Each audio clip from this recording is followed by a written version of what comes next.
After the incident of table manners, I had closed a business of being a class clown at school. I had stopped making others laugh and hadn't accommodated their requests for jokes anymore.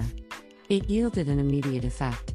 I used to be the center of a circle of students, but they were dispersed from me at an amazing speed. It was in my senior year and the class was divided according to the course the students had taken. In the group of my close friends, I was the only one who took the science and mathematics course while the others took the humanities, which led me separated from them in the homeroom class. Coupled with this situation, I became a loner within a month. It wasn't so hard for me, though. After all, it was just I got back to my old days in kindergarten when I hardly spoke to anyone. But a difficulty arose when the school held an assembly.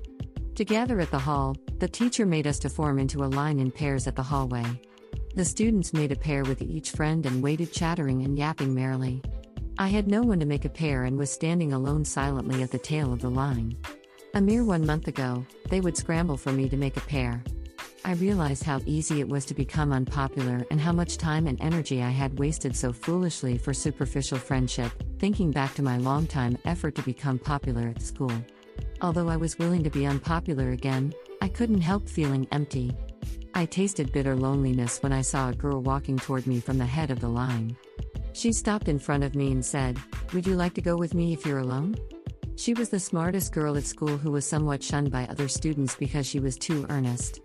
I had known she was a big fan of my favorite band and I had once bought a sticker sheet of the band for her before. She had been so grateful for that and brought me all her albums of the band to let me make copies. Besides those occasions, we had barely talked to each other. And now, she broke my loneliness completely. While we were walking to the hall side by side, she gleefully said she couldn't believe I was standing alone without a friend, so that she made a pair with me. As for me, I couldn't believe the smartest girl sounded as if she looked up to me. Since then, we became best friends. She had everything I didn't have. She came from a rich family. Her parents were both doctors and especially her father was a renowned doctor in the medical society. She was smart, nice, sincere and courteous to everyone, even to a bus driver. Compared to her graceful attitude, I looked stupid with a typical rebellious teenage behavior. I understood being cool means a person like her. Still, she always kept admiring me, even respected me for some reason. We shared passion for our favorite band and for study as she was applying to a medical school and I was to the most famed university in the city. As I was influenced by her attitude, I noticed she cured my wickedness. She totally accepted my true self and was even making me a better person.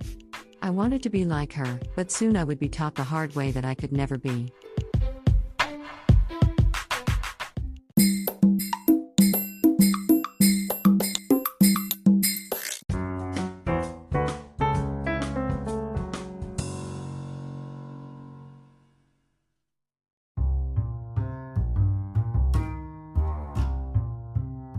A month has passed since I moved in my new apartment.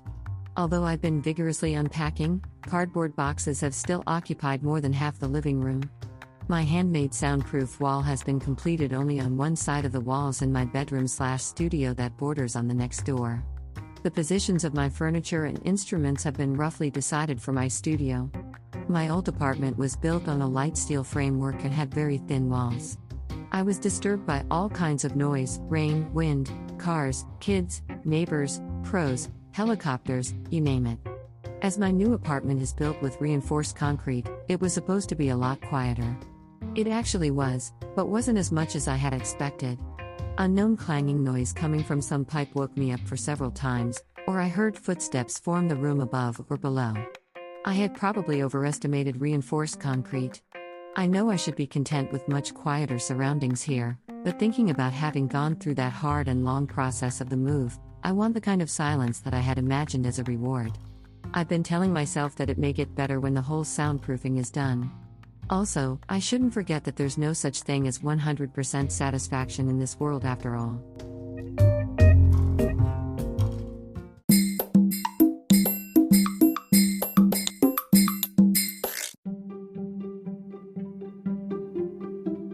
Audiobooks by Hidemi Woods. First audiobook, Japanese Dream by Hidemi Woods, on sale at online stores or apps. Second audiobook, My Social Distancing and Naked Spa in Japan by Hidemi Woods, on sale at online stores or apps. Apple Books, Audible, Google Play, Nook Audiobooks, 43 available distributors in total.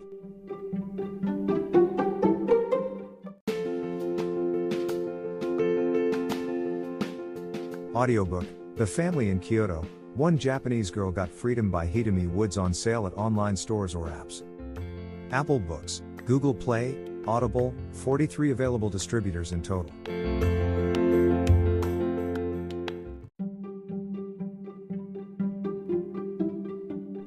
Audiobook, Japanese Dream by Hidemi Woods on sale at online stores or apps.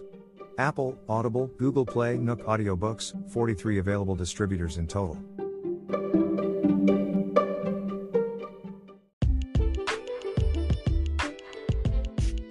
英語聞き流しリスニング、英語テキストと MP3 ダウンロード、その他の物語はホームページからお聞きいただけます。